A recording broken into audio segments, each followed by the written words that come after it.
안녕하십니까. 정치 독해 두 번째 시간 돌아왔습니다.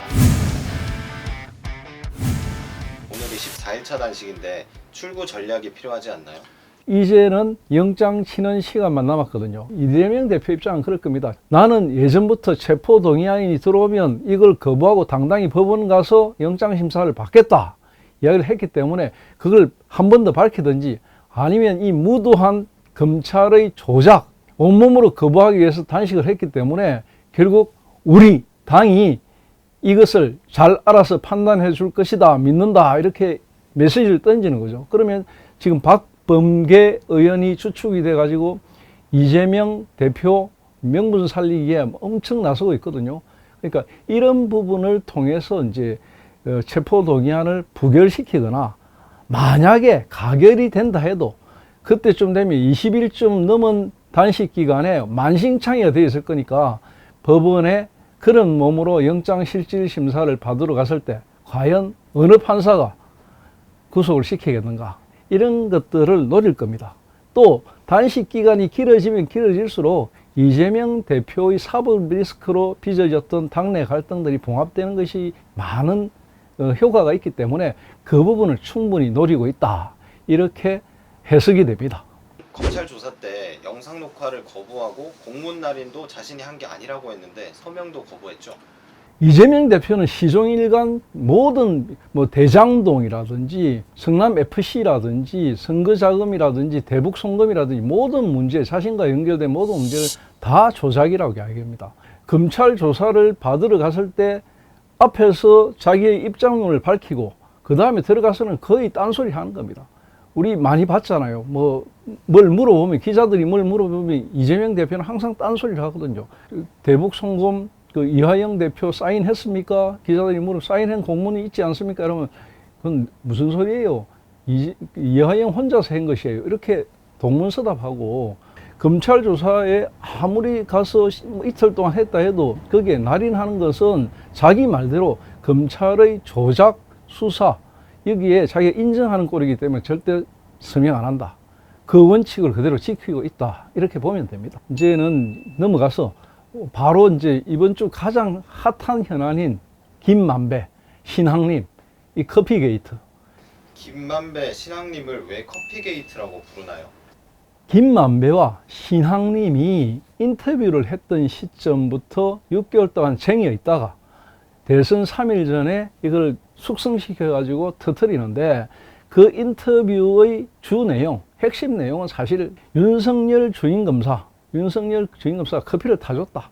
커피 타줄 정도만큼 친밀했기 때문에 그런 식으로 조우형, 그때 이제 대출 브로커죠. 대출 브로커인 조우형이를 봐줬다.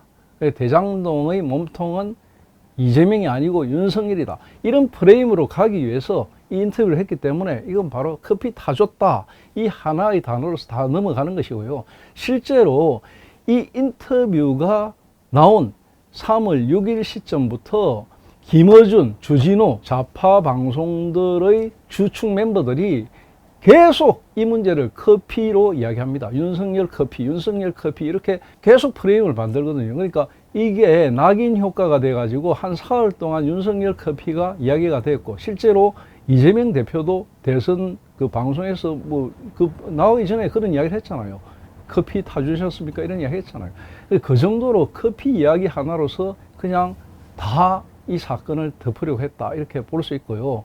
또 하나의 문제는 김만배와 신학님, 도대체 어떤 책이길래 1억 6,500만 원이라는 거금을 주고 그 책 3권을 구입했나?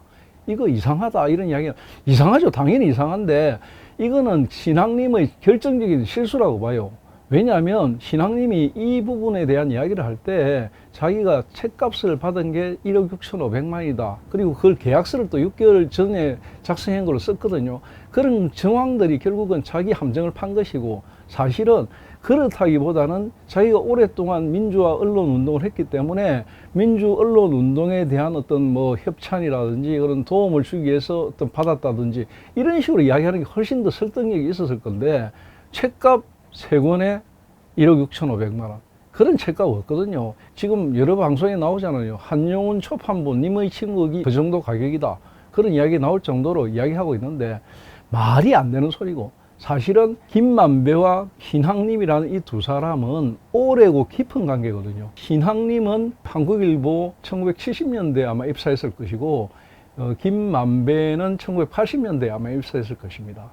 그리고 김만배가 성균관대 동양철학과를 나왔거든요. 동양철학과를 나왔기 때문에 김만배의 회사 이름이 천화동인, 뭐 이런 식으로 나옵니다. 주역에 나오는 이야기들이 막 나옵니다.